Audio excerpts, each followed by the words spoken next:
Dr. Gero was flying as fast as he can back to base. He had to relive those failures of his if he had any chance to win against them. He was flying fast and then he stopped when he saw a person flying. Gero had lost a lot of power using that big move to escape and needed a top up. This person, the fact that he was flying was enough to tell Gero that he had a lot of energy. Probably one of the allies of those fighters. Trunks had returned from the future to make sure that he could help the Z fighters destroy the androids. He had thought not to interfere, but when he returned to his future and saw nothing change, he came to the conclusion that what he did in the past didn't change his future. That had been a major blow to him, but he had thought back to this past. A past he could save and maybe gain the strength to go and save his future. When he returned to the past, he thought he felt the Z fighters fighting the androids. He had flown towards the energy but then saw multiple big flashes and increased his speed. When Trunks arrived, he was relieved to see that all of the fighters were alive.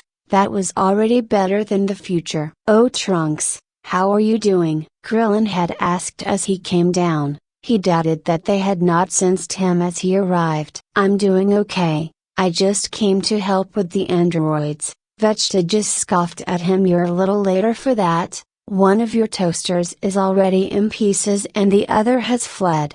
For now, Trunks was shocked. He knew the androids were strong, so strong that even Master Gohan had never matched them. Did telling them all this really do it? Did they really get that powerful for quickly? He turned to look at where there was still some dust and slight craters and could see what looked like mechanic parts. Trunks could hear Vegeta in the background as his eyes focused on a damaged face of an android. But it was them. "It's not them," he said almost in a whisper to himself, but everyone heard him. "What do you mean it's not them?"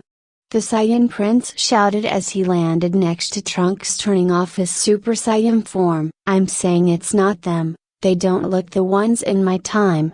Did Gero make different ones here?" That question stirred up Frieza, who had just been paying attention to Gohan and Frieza. "Did you say, Gero?" Trunks was surprised but just nodded as Frieza looked thoughtful for a moment. "The one the outstanding Prince of Saiyans let escape was named Gero." That was a bombshell to Trunks. Gero was alive, but how? No, he couldn't think of that now. "We have to go now. He probably went to find the androids. We never found his lab in the future because he died long before." As Trunks looked over the group, something caught his eye. Trunks could see Gohan playing with what looked like a child, but not a human one. "Who's that?" Everyone stared where Trunks was pointing. "Oh, that's you, dummy," Krillin said, slapping his back when he thought Trunks was pointing at himself. "No, you fool, he means Goku and Frieza's spawn," Vegeta said with a growl. "Spawn?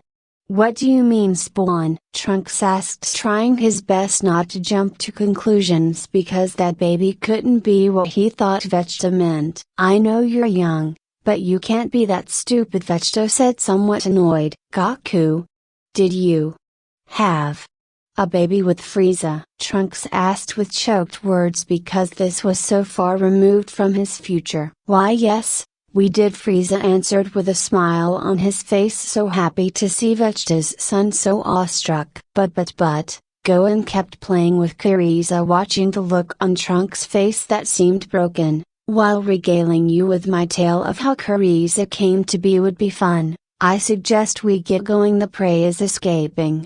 "Alright team, you heard him," Goku had said before powering up and hovering. "Let's find him and make sure he can't get his way." That had been a while ago and the whole group had split to search, with the stronger members going on their own mostly. It was how now Trunks found himself with arms wrapped around him and the chuckling of Gero's voice in his ear as the android rapidly drained his energy. Trunks immediately started raising his energy to signal to the others, but with Gero draining his power rapidly while he kept him in a headlock was causing his ki to be unstable, making it difficult to turn into a Super Saiyan. Goku immediately felt Trunks' energy fluctuating in the distance. That boy let his guard down. Vegeta growled as he blasted off towards the location. Trunks tried to pry Jiro's arms off, but the grip was solid, not even allowing him to breathe properly. "Let me go!" Trunks shouted as he slammed back into Jiro, who felt the blows but maintained his hold.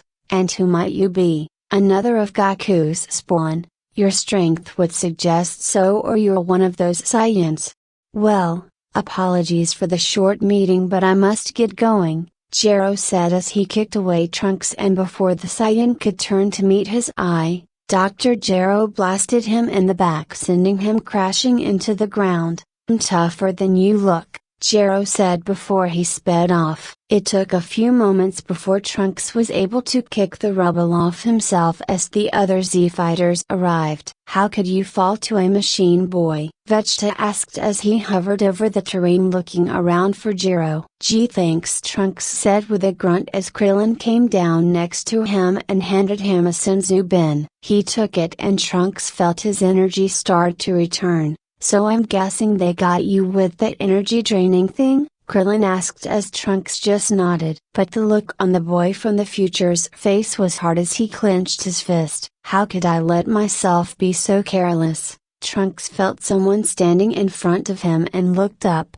It was Dad, but he didn't even seem remotely amused. "If you're done moping, where did he go?" Trunks shook off his anger. He had actually managed to be conscious after being blasted by Jiro. "He went that way," Trunks said, hovering and then blasting off in that direction. The other Z-fighters quickly followed, with Krillin flying faster to catch up with Trunks. They were moving with frightening speed, and soon rather than later they caught the back of Jiro as he was flying in the distance. Jiro heard the sounds of the Z-fighters flying behind him and looked back with a scowl. He knew he had to speed up and directed all the gathered power from Trunks to fly even faster. "Oh no you don't!" Vegeta shouted as he went Super Saiyan and sped up towards the flying android. But as if seeing his moves, Jiro dodged and dived towards the ground at a frightening speed. The Z-fighters followed as they saw Jiro duck into a cave.